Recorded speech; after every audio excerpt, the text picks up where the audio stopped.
So The Wandering is one of my other favourite tracks off this album, for a fair few many reasons. But the thing with this track is it was actually written a few years ago. It was actually back in the kind of Darkest Days era, so it's been around for a while.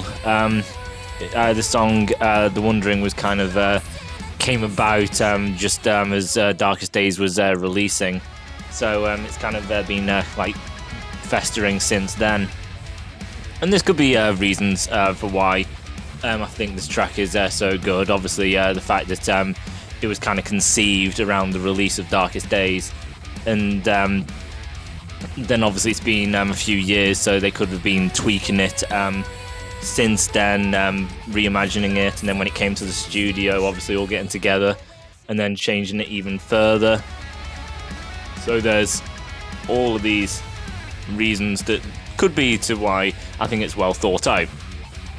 And obviously this is just speculation. Maybe once it was made during the release of Darkest Days, maybe it never was touched until it came to the studio. But you never know. They could have constantly been thinking about it all the way up till this album. But the track has an absolutely phenomenal start, just right off the bat, with Lucas playing lead as per usual, but there's a bit of an effect on him to just kind of change it up a bit, and I think it gives it a really cool kind of sound and effect, which is basically he's turned down a bit in the distant, not quiet at all, just kind of turned down, a bit distant, and then it gives this kind of underwater kind of sound to it. Obviously it's not literal the sound of a guitar underwater, because that would probably break the guitar and probably sound crap, but it's just the kind of feel that you get when you hear it, and it's like, how do you explain that sound you hear? Then the way I'd explain it is it kind of sounds like a guitar that sounds like it's underwater. So kind of the best way to explain it from someone who doesn't know what the hell he's talking about. But it's a great effect. It's really unique. Instead of just kind of going in with a traditional kind of lead or a traditional just like chord progression riff or anything, just, you know, change it up a bit. So I really like that because it's different, it's fresh. It's a standalone kind of thing compared to all the other introductions of the album. So I really appreciate it.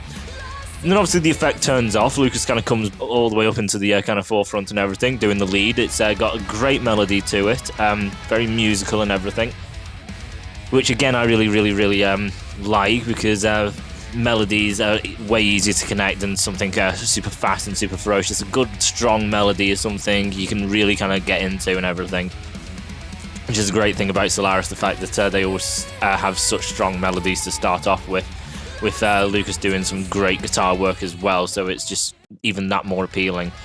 So when he finishes, you get your kind of typical Solarus kind of main riff, bit of aggression, a little technical, just typical Solarus good old riff. The verse, when that kicks in, again I think Sarah absolutely just blows it out the park with this.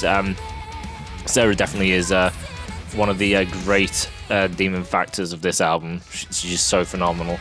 But the way she just kind of enters, instead of just, it's Sarah, she's there, that's it. It's just, she kind of like flows herself into it. It's like she kind of eases in ever so slightly. It's not like she really eases in. It's just this little kind of slight kind of slide into it, and it just sounds absolutely phenomenal, just the way she kind of goes into it.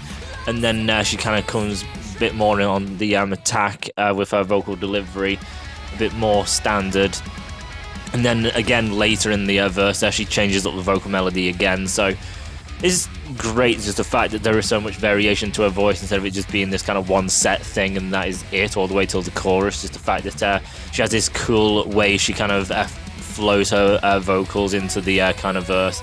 Then she has that little kind of vocal melody section, and then it shifts yet again, as well as musically it shifts. So there's like two musical shifts, and then there's like three different variations to like Sarah kind of vocal melody and range. So just absolutely brilliant. Just so much melody, so many changes, just absolutely phenomenal. The chorus is also one of the kind of better ones because it's very upbeat, fun energy kind of chorus, which does kind of probably tie into Darkest Days. I always kind of found Darkest Days to be a quite kind of bright kind of album, especially coming off a reunion.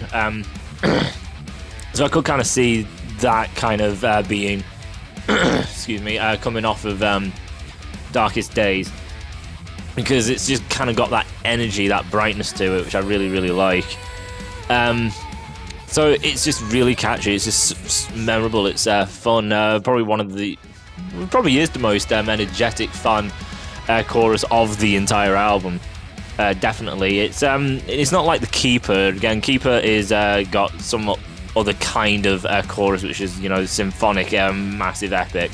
As for this, is just fun and just good, strong energy to it. And then you get into your verse again, still like different guitar sections, and then vocal melodies and strong chorus going into the solo. Now I always kind of thought that this was where Troy's second guitar solo was, outside of Guiding Light, and that was mostly just because the way I listened to this album, which is sitting in my car. That's the only time I listen to the album, is going to and from kind of work in my car, and I usually have I always have the volume turned to maximum, so literally as high as the volume goes in my car, which have big speakers. My car absolutely shakes, and you can't hear a thing besides the music. So what that kind of does is, when it comes to the solo, and this is MP3 as well, it thickens the sound up a bit, so trying to hear everything that articulate and everything, it's just kind of a bit more a lot more booming instead of articulation. So when you kind of come to the solo, I can kind of hear it, but them tones being super defined and everything just being having clarity is a bit kind of difficult. When I listen to it through my phone, for instance, it sounds completely different through my phone or through a TV than it does in my car, because the volume is so turned up with really big speakers compared to my phone. So on my phone, everything sounds a lot clearer than when it's in my car. So the fact that I listened to it through that, when it comes to the solo, I did think this was where Troy was, because there was a little bit of changes going on. So that was the reason, but it is actually just Lucas. So there's like 3 certain kind of things going on with solo. He has his startup, which is kind of like the mid-tempo technicality stuff, and then I think there's a more kind of lighter section, and then he goes into something that is very tonally different. It sounds like he may have changed pickup position, or there's a pedal or something, because the tone definitely shifts, which is the thing that kind of lent me into maybe this is a Lucas Troy thing, because the tone drastically shifts. But you can change tone easily using one guitar again, the switching the pickups, using different pedals. He could have plugged into a different amp for all I know, so there's many ways to change the tone. The fact that's all Lucas is pretty good, really, because there's obviously a lot of variation to the one guy doing the solo. And then the ending of it, it does kind of come across like dueling guitar as well, so that also kind of stumped me, because it sounds like dueling. Overall, it's a really, really good solo. The fact that there's a lot of kind of shifting kind of elements to it, different tones and dueling guitar solos, where it's just the one guy, obviously kind of shows there is a lot of variation to it, and technicalities and shifting melodies and everything. It's a pretty long solo as well, so it's one of my favourites on the album, this solo. I do really like it. So let's get on to the next track. So A Dance with Tragedy is pretty much my least favourite track on the album. It's still enjoyable, I still do enjoy it, it's just not like I would personally skip it. It's just This is the track with a special guest. Lucas has already kind of mentioned to it, which is Vicky of The Agonist. So that's the singer, and for people who kind of know me, I don't really appreciate screaming. I've made that clear on my channel, so I can't really now kind of go back on it and say I'm a big fan of screamo. I'm clearly not, and I've made that abundantly clear through my channel. Whenever there is screaming, I always bring up how I don't like it. This kind of comes from my kind of upbringing. My dad listens to metal. That's how I got into it, with like Maiden and Ozzy and bands like that. But whenever it came to screamo, my dad always had the kind of words of it's, well, crap. He doesn't put it lightly. He says screamo bands, they are absolutely crap. They are absolutely stupid. They're rubbish. Like the band Slipknot, they're crap. They're a bunch of idiots. People who scream, purely scream, are just failed singers. Also, if they can sing, like obviously Corey Taylor's Slipknot, then they're just idiots. Plain and simple, they're idiots. Because it's not musical, it's not actually singing, it's just crap and noise. So that's what I've always been told for years and years and years and years, over and over. So I do have that same mindset. Maybe it is coming off of him. He probably definitely has influenced me. But personally, I do kind of agree, because it makes sense to me. I personally don't find it musical either. I do find it to be a lot of noise. A lot of the times I don't have a clue what the hell they're saying. If you go on Spotify and then have music suggestions, if it's all screamo back to back, it always usually just sounds like the exact same band. Like if you were to listen to like a pop suggestion thing and kept going through pop songs, they usually just all sound like the exact same person, as well as rap and all that, you know, just really basic and repetitive. So I can't stand screamo. I'm not as bad as my dad. I'll accept it if it works. Like sometimes a song may call for it, and then I will accept it. If a song has like one word screamed in it, my dad will just immediately say it's crap. It'll be like, it depends. If it fits the narrative, if it fits the vibe, if it fits a mood, if it's an extension of sound instead of like a big focal like segment, and it's just basically a sound effect or something, then it could be completely fine. It just depends how it's utilized. For the most part, I don't like it, but it depends. So I am a bit accepting, not overly. So this is the opinion on this track. So technically it's an unpopular opinion. A lot of people don't really have a problem with screamo, so the fact that I say this is my weakest song for it, and a lot of people just would not agree with that because people like screamo, just means that my opinion isn't going to be the same as others, so a lot of people are going to like the song then. So yeah, so it's not bad really. Even I can accept it and enjoy it to an extent. But there is a bit more to it, which I'll get into. So getting into it, this is like the only kind of song besides like the kind of ballad song, Promise Me, that doesn't actually have a lead intro. It is basically just a riff and a lot of like orchestra backing it up. So it took me a little while to actually figure that out, because I kind of was just listening for my first few listens, and then I kind of realised, wait, there's no lead. Trying to think about why this might be. Could be a myriad of reasons. Maybe that he just didn't want to, and he just kind of thought a riff is fine.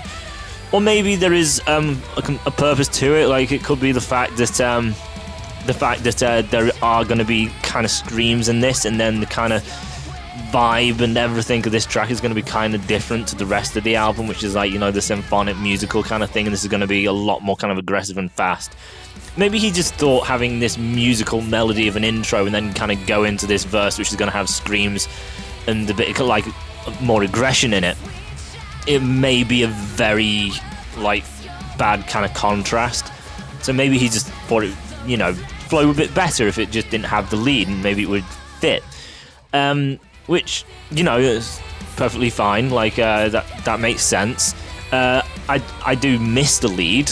Truthfully, I always liked the lead, so I do miss it. I believe that the intro section, at least from the guitar standpoint, obviously it's a bit more simplified for it. The orchestrational aspect of it, though, obviously it sounds quite big. It is a pretty big sounding intro due to that. And then when the verse comes in, the first thing is the scream. Now, I kind of accept this track a bit because the screaming isn't really heavy-handed. Like, if Vicky completely just did this entire verse full of screams, I would put my foot down and say, no, this is terrible. This is not Solaris. This does not work. It doesn't fit. It's bad. But luckily, that is not really the case. The first verse, there is only just a handful of screams. And by handful, I mean a very few amount. Like Bullet from a Valentine, Scream, Aim, Fire. Obviously not the Waken the Demon song, but any other song where it's mostly singing, but you'll get a scream here and there. Just these little segments. Really, really little. So, it's not a lot. Just this one word as screams at the start, and then you kind of get vocals and everything. And then a little later you'll get another kind of word, and then that'll be it. So it's not a lot. I still don't really appreciate it. I don't really see why it's there. So it is something where it's like, well, there's not a lot of it, so I can just kind of like not be that bothered about it. But truthfully, I still don't really see the point in it still anyway. So, but you know, it could be worse. But even taking out the screamo aspect, the song part, which I believe the first verse, it's mostly Vicky. It's kind of hard to tell because obviously they're both females, but that doesn't really come across very well either. Yeah, just because they're females doesn't mean it's the same. It's just Sarah in this kind of vein hasn't really sung in this kind of style. It's not a style I've ever really heard Sarah in, so the sound of the voice, because of the kind of style that it is, I've never heard Sarah do that, so I don't know if she can, or if this is all Vicky, because I don't listen to The Agonist either, because I don't like that band, for the reasons that I've obviously kind of touched upon. So it's kind of hard to tell. There's some laid elements where I believe it is Vicky that sings, and then there is this kind of effect, kind of backing vocal, which is probably Sarah. And then for the most part, I do think the first verse is all Vicky, beside them like effect layerings in the background, and then the screams are clearly Vicky. The chorus is solely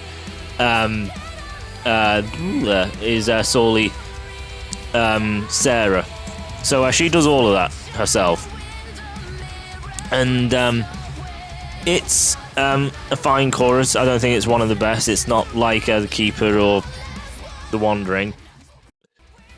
And then going back into the second verse, there's even less screamo in this section, so that's definitely helped, because there's less of it. Only like 2 words, and I believe that's it. And then it's pretty much the same as the start, singing wise, but then it is kind of extended, and then it starts going into a bit more kind of melody. And I think it's maybe duetting Vicky and Sarah together, because it sounds like 2 kind of voices blended. So I think they do kind of duet at one point.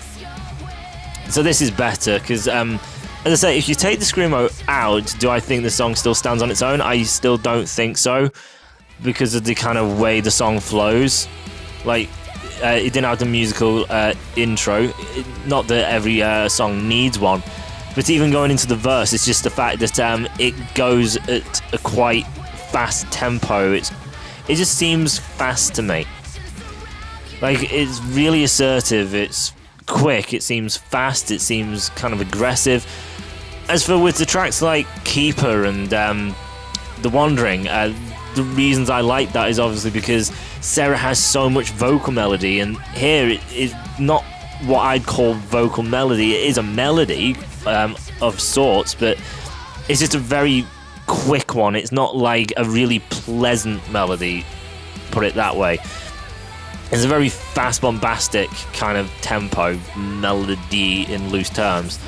So I don't think it really works. I really like a melody, a voice that kind of flows and have fluctuations instead of this really aggressive, kind of assertive kind of vocal style.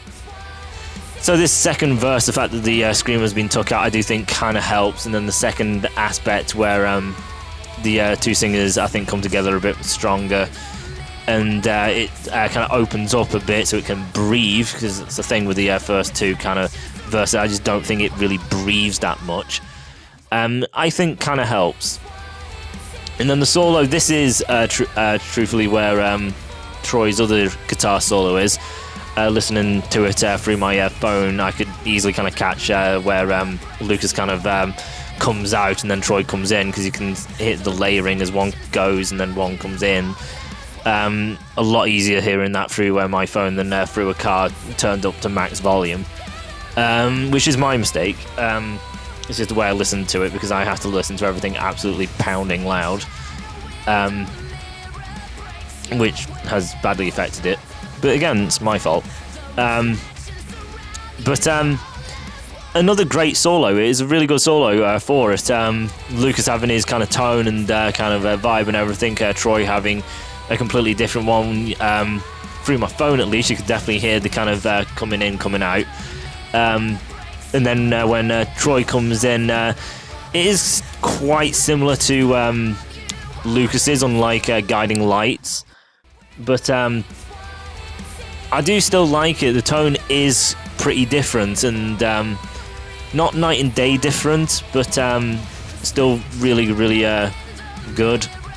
And Lucas still seems a bit more of that kind of assertive, technical player, and Troy does seem to lean a little more melody. That could just be the tone, because I do believe Troy has the nicer of the two tones. Even though they're both quite similar here, just a little different. Unlike Guiding Light, which you can definitely tell the two different solos apart. So yeah, it's a really good solo, good length to it. So overall, it's not really a bad track. It's not a popular opinion of mine, so I'm sure people are going to appreciate it. And so now we have the second single the band released, Guiding Lights. So you'll hear this in the entirety, because there's no point really showing it in short clips, because you've all heard it before. And this is, again, also one of my favourite tracks of the album. I just really like the way this song plays out.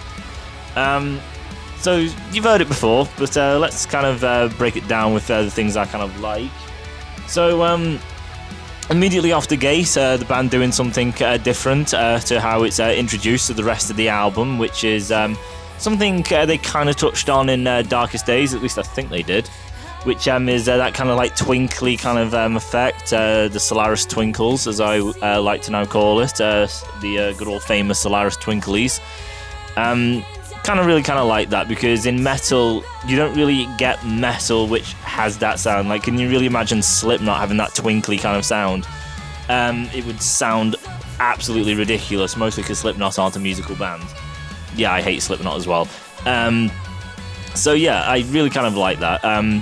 It's just something kind of just different, it's just this little kind of sound effect. Like, there's not really much to it when you think about it. It is literally an effect, but an effect can really drastically kind of do something for you. It's something different. It's something you don't hear in metal, so it's unique. So this little section of this song is now far more unique than many bands, many albums in the metal genre out there. So already it kind of already achieves a fair amount just from that little segment. So it's fresh, it's something different, and therefore I appreciate it. It's really nice. It's a very pleasant sound, quite uplifting, which is why it usually isn't a thing in metal, because people would kind of say it's poppy, and it is, but who cares? It's something different. And that's the thing I like about metal, the fact that metal, a lot of people say, oh, metal is sex, drugs, rock and roll. Brain dead people who say that. Or it's all about aggression, or it's about speed. To me, metal is about the musicality that has no limits. That, to me, is metal. Metal, you can have anything in it. You can have opera, orchestra, keys. You could even put techno in there. It is literally the best of music in metal, because that is what this genre does. Heavy metal is the best of every instrument. It is the best of genres. Everything just up front at the best. So that's what metal is to me. So the twinkly kind of thing, I don't care that it sounds poppy or some sexist people saying, oh, it sounds girly or whatever. I think it's a great sound. It's pleasant. I like it. And then going into our nice melodic lead, and glad that's back again, coming off of the title track. So it's nice just to get that melody, the niceness of that kind of twinkly effect and the lead and everything. And then coming into the first verse, which is the first kind of more kind of clean verse, kind of like Limbo, where the guitar's cut out and you just kind of get keys and drum and bass with obviously Sarah singing. I really like this because, again, it is nowhere else in the album. So it's the one and only verse which is done this way. So unique again, brilliant. And I kind of like this kind of like feel. When for the majority of this album, you've been getting a lot of melody, a lot of shifting, a lot of stuff going on. So to get this little kind of verse that it's not melodic, it's not like it's a power ballad or anything. It's just the fact that it's rested, it's like easy, it's relaxed. And I kind of like that. It's nice to have these segments. I like them sprinkled through an album, these little segments of relaxing, so you can kind of come down. You don't just want the energy to always be up, because eventually you're going to cut off. So it's nice to get this little relaxation to then bring you up again, so you can sustain that kind of interest as you keep progressing through the album. So really well for that idea. And it also gives time to the bass as well, because the guitars usually kind of drown out bass, so I kind of like hearing the bass up front now. It's also a different realm for Sarah's voice to sit, because she's always been on top of, the heavy guitars and everything. So it's nice to hear her in this different realm of purely key and bass and drum. So it gives her voice this kind of new kind of presence and everything, and then she kind of has this kind of new way she can sing, because she doesn't have to do all that kind of power on top of the guitar. She can be more relaxed. So it's nice to get this nice relaxed form and everything, and to hear the bass and hear this kind of new style. It's nice to get the kind of keys going in there. It's nice, the twinkle effect at the start, because it's something different, it's unique. It's this nice, bright, happy, relaxed sound, and I think that is great to have. And then as we progress through the verse, the guitars do kind of come in. Not going frantic or anything, just kind of come in, just doing some very straightforward kind of guitar chops and everything. Just keep bring the energy up, and then we get into our chorus, which has a nice little kind of melody to it. It's not really as kind of catchy and upbeat and fun as The Wandering. It's not that massive orchestral epic of The Keeper, but it stands on its own as being a very solid chorus. And then the second verse, I always adore it when songs do this, which is being absolutely different from one verse to the next verse, where it's not a slight difference, it is a night and day difference.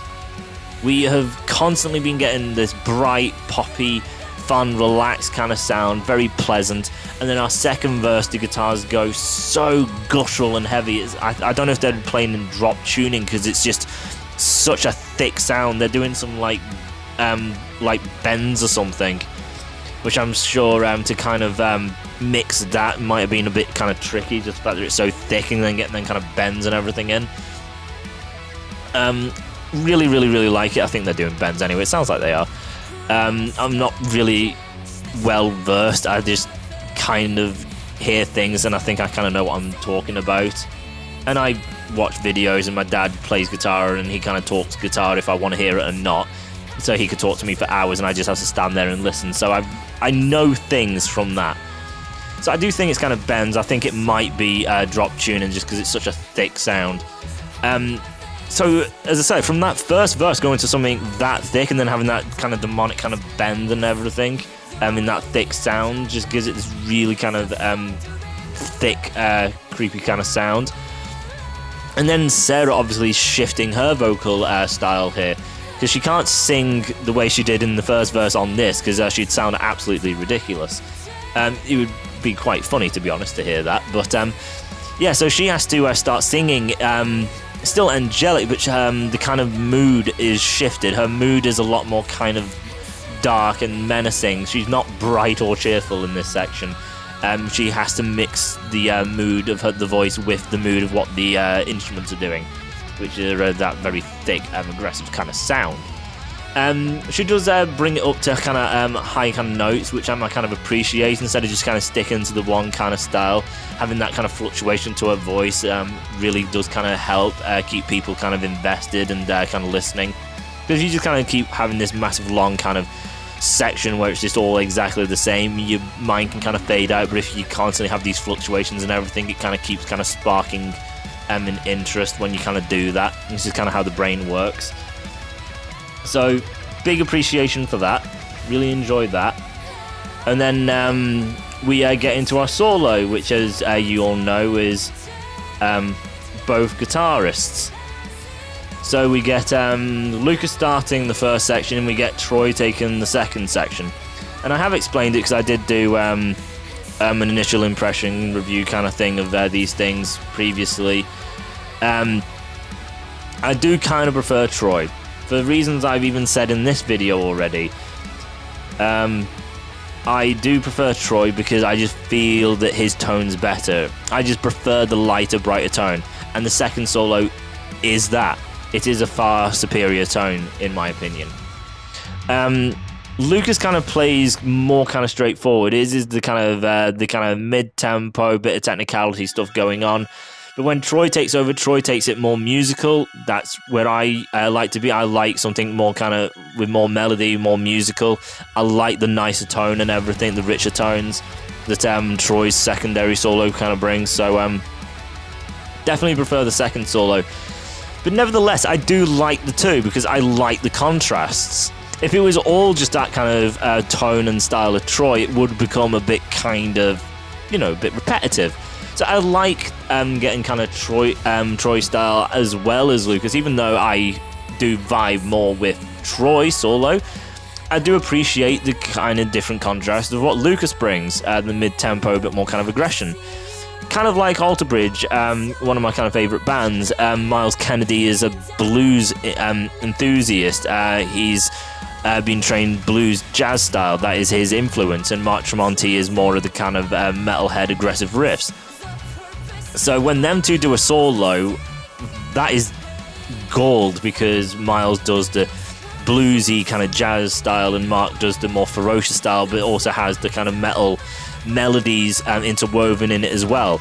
And Miles can do shred as well, but his shred and tone is more the kind of speed of a kind of blues jazz player. So the variation of them two and the complete styles, and then the kind of bridging of genres that the two bring as well, I think is phenomenal. Big reason why I like Alter Bridge.